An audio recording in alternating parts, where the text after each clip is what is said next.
Assalamualaikum warahmatullahi wabarakatuh.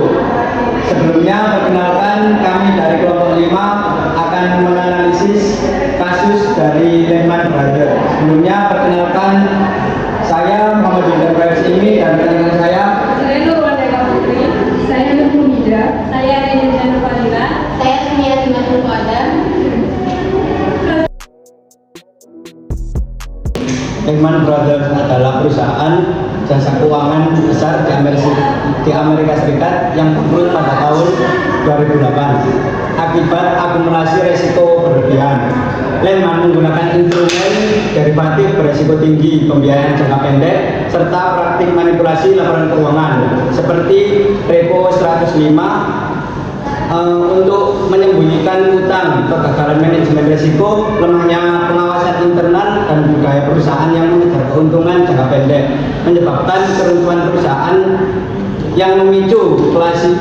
Kasus Lehman Brothers itu merupakan skandal akuntansi dan pelanggaran etika bisnis, terutama terkait rekayasa laporan keuangan untuk menutupi kondisi perusahaan sebenarnya. Habis-habis yang terlibat seperti direksi Lehman Brothers, komite audit dan dewan komisaris, lalu auditor eksternal dan investor, karyawan dan pengusaha itu juga terdapat ke dalam kebangkrutan tersebut. Selanjutnya mengenai analisis etika profesi akuntan. Dalam kasus Lehman Brothers, akuntan dan auditor melanggar etika profesi yang mana seharusnya memberikan laporan keuangan yang jujur dan bebas dari manipulasi. Namun nyatanya manipulasi laporan keuangan melalui tindakan repo 105 dibiarkan begitu saja. Mereka mengutamakan kepentingan perusahaan daripada kebenaran informasi. Pelanggaran etika ini menyebabkan laporan keuangan tidak adil dan menyesatkan investor, merusak kepercayaan publik dan turut memicu krisis keuangan global.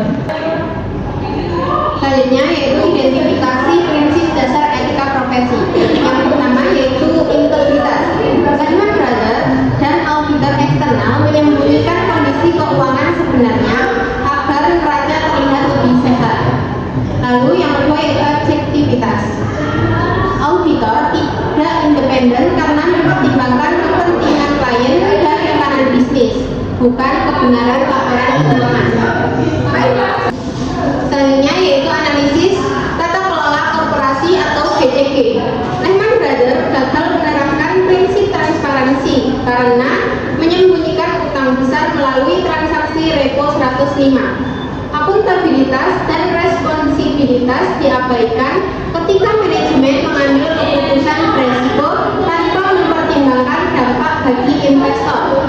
Independensi auditor dan komite audit juga tidak berjalan karena membiarkan manipulasi laporan keuangan.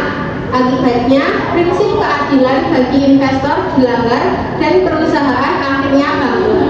Selanjutnya adalah analisis peran dan fungsi organ-organ DJG. Yang pertama adalah Dewan Komisaris. Dewan Komisaris ini gagal menjalankan fungsi pengawasan karena membiarkan pengambilan risiko yang terlalu berlebihan. Selanjutnya yaitu direksi. Pelaku utama direksi ini adalah pelaku utama rekayasa pelaporan keuangan melalui repo 105 untuk menutupi kerugian. Selanjutnya yaitu komite audit. Komite audit ini tidak melakukan pemeriksaan mendalam atas laporan keuangan dan menerima informasi tanpa verifikasi sehingga pengawasan keuangan tidak berjalan. Selanjutnya yaitu internal auditor.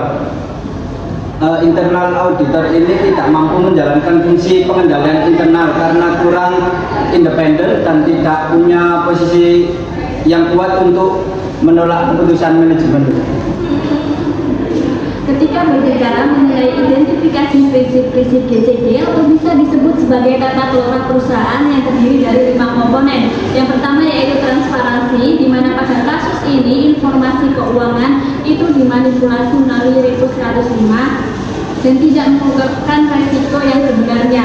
Selanjutnya yaitu accountability, di mana tidak ada pertanggungjawaban manajemen atas pengambilan resiko yang ekstrim. Selanjutnya yaitu responsibility, di mana pada kasus ini terjadi pelanggaran standar akuntansi dan regulasi pada pasar modal. Selanjutnya yaitu independensi, di mana dewan direksi dan auditor ini tidak independen karena mereka hanya tunduk pada tekanan dan perintah dari CEO saja. Dan yang terakhir yaitu fairness, di mana investor dan kreditur pada kasus ini sangat dirugikan karena informasi yang mereka terima itu bersifat palsu. Beberapa rekomendasi solusi dari kita, yang pertama yaitu penguatan etika profesi akuntan, yang mana akuntan dan auditor wajib memegang integritas dan objektivitas sehingga tidak memihak kepentingan perusahaan.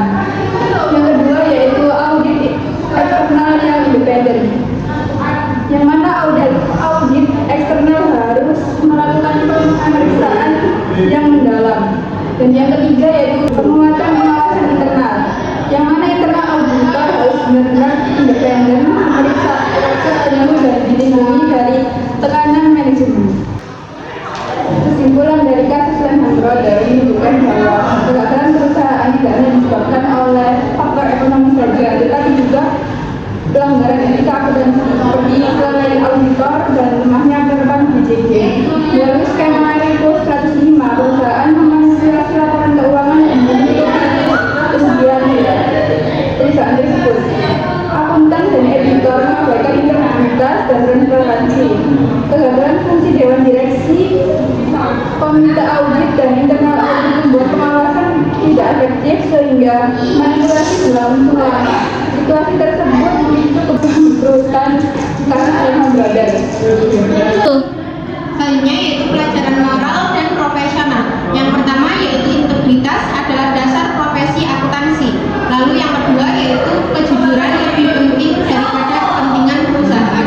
Selanjutnya yaitu transparansi harus dijaga untuk mencegah adanya krisis dan juga jangan terdapat pengawasan yang lemah agar tidak memicu terjadinya kecurangan, dan juga independensi terhadap auditor itu wajib untuk dijaga. Karena yang itu tidak boleh diabaikan. Lalu pelanggaran etika itu bisa berdampak untuk jangka panjang, dan kepatuhan standar akuntansi itu merupakan kewajiban. Selanjutnya yaitu rekomendasi BJG. Yang pertama, direksi dan komite audit harus meningkatkan pengawasan dan kompetensi. Yang kedua yaitu auditor eksternal harus independen. Selanjutnya yaitu perketat audit transaksi repo atau off balance sheet. Selanjutnya klasifikasikan repo sebagai utang jika substansinya pembiayaan. Kelompok 5, wassalamualaikum.